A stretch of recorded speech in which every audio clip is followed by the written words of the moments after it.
ak fee Didi lañ ciy àndal. donc Pape Cheikh fii ak fële tey dañ leen indiloon li nga xamante ni mooy waa Nations Unies seen benn branche bu ñuy wax HCR ñoom ñoo jël Viviane Chidid ak DJ Awadi ñu boole leen ci seen équipe pour gën a mën a promouvoir seen message bi nga xamante ni moo jëm ci wàllu réfugiés yi nga xam ne dañu soxla lii di sécurité soxla lii di protection. donc jël nañ suñu ñaari artistes sénégalais yooyu nga xamante ni dañ leen a ràññee ci biir réew mi ak ci bitim réew tamit boole leen ci équipe bi ñu xool waa bitim réew lan lañ ci xalaat. maa ngi tudd Cheikh Ahmadou Bamba Thiam maa ngi dëkk Bordeaux boo tey dama ñëw juste pour contribuer parce que dama yëg benn nouvelle bu neex mooy nomination Viviane Chidid ak DJ Awadi en tant qu'ambassadeur pour l'amélioration des droits des réfugiés et partout dans le monde donc loolu déjà lu ndaw donc c'est des porteurs de voix ay waykat yoo xam ne ils sont connus partout dans le monde donc déjà ñun fii dañ leen di dégg tout le temps. donc loolu moyen bu baax la pour transmettre message yi pour di exprimer aussi droit des réfugiés que ce soit par la parole que ce soit par les chants que ce soit voilà ci méthode bu ñu mën a am ñoom mën ko utiliser donc dama leen di féliciter bu baax a baax encore xam ne loolu voilà dañuy représenter déjà le Sénégal mais si ñu xam ne juste aussi que représenter wu juste moins que le Sénégal parce que c'est le monde entier que la ñuy représenté. asalaamaaleykum mbokk yi maa ngi leen di nuyu ku ci nekk ci sa tur ak sa sant man la Ndiaye Sinabo depuis la Chine. macha allah ñaar ñu jot ñëpp c'est des élites ci seen domaine. instant bi ñoom ñooy la voix des sans voix ndax ñoom ñoo war a waxal ñi nga xamante ne maanaam amuñu baat lépp pour l'amélioration des droits des réfugiés partout nag dans le monde. que mu nekk Sénégal que mu nekk Chine que mu nekk Angleterre Suisse France fépp fu mu mënti nekk rek ñoom ñoo war a nekk leur porte-parole. donc déjà ñu ngi nekk fii ci France donc je pense que ñooy jonganteel ay réfugiés ak gis nañ fii ni ñu leen di traité ak seen droit ni ñu koy respecté donc je sais pas après Sénégal xaw ma ne am nañ boobu expérience ci réfugié mais bon après c'est un combat man dama leen souhaiter le meilleur ñu joxe lépp lu ñu am faire passer le message. voilà loolu daal la leen di laaj ñu ngi leen di remercier baax parce que ñun nañu représenté ko aussi donc félicitations à vous et bonne chance pour ce combat. donc wax dëgg yàlla man de ma part amuma ci crainte ndax ñoom ñaar ñëpp macha allah ku leen xam tamit wala ku leen dégg xam ne que ñoom lépp lu ñuy def rek c'est pour l'amélioration des droits de l'homme donc xanaa rek di leen ñaanal yàlla rek comme ni ma ko waxee woon rek yàlla na yan bi oyof te que.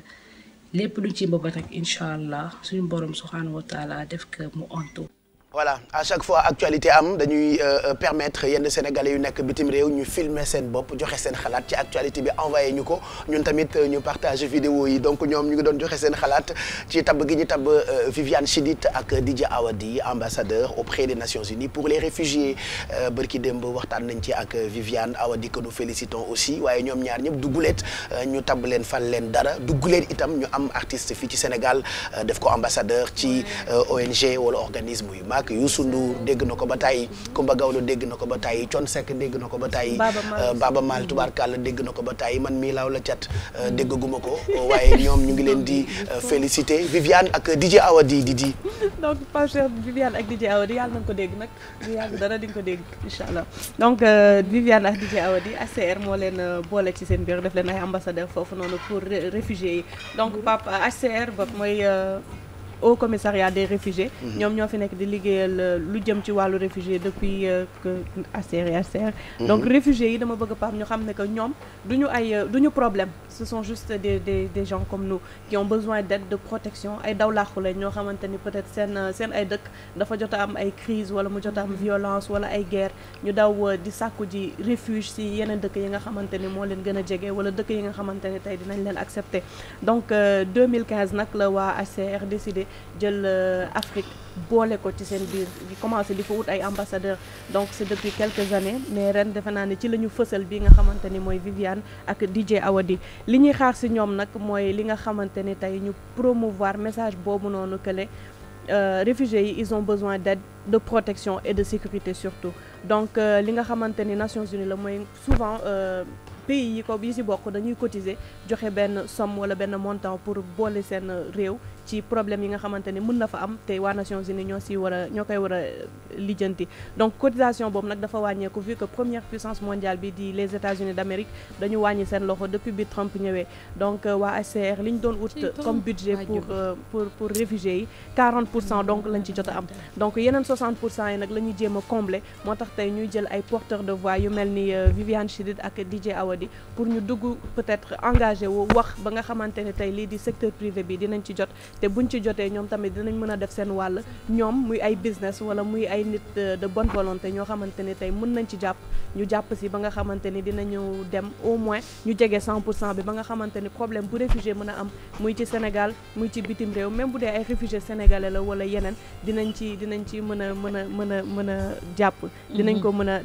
defe naa ni tey Youssou Ndour tamit engagé wu woon na Baaba Maal engagé woon na ñeneen ak ñeneen engagé wu woon nañu auprès du HCR ak ku ci mel ni Two Face Idibia bu Nigeria donc ñoom ñëpp ñu ngi ci donc je pense que tey sas la pour Viviane te ñoom moom ak DJ Awadi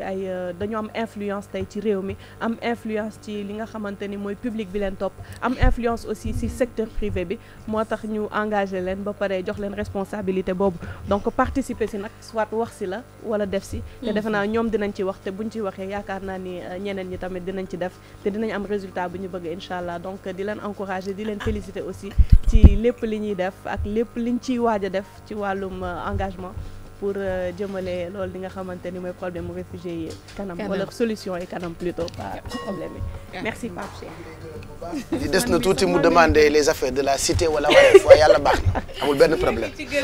waaw amul benn problème Viviane ak DJ Awadi donc HCR def leen ambassadeur ñu ngi leen di féliciter Sénégal nag bëri na ay réfugiés am na ñu jóge ci ay dëkk yu bëri yu am guerre par exemple ñëw daw làqu fii ci réew mi am na ay réfugiés yu jóge Mauritanie par exemple yàgg fii la ñu daw làqu am na ay réfugiés gambiens am na ay réfugiés yu jóge Sierra Leone am na ñu jóge Mali voilà am na itam ay doomu Sénégal yoo xamante ni réfugiés lañu ci yeneen dëkk par rapport ak ay situation donc ñoom bu ñu leen tabee def leen ambassadeur mën nañu dudul encourager leen et puis voilà espérons que liggéey bi dina tegu ci yoon mën ngeen amaat replay yu fii ak fee ci YouTube bi /TFM 10h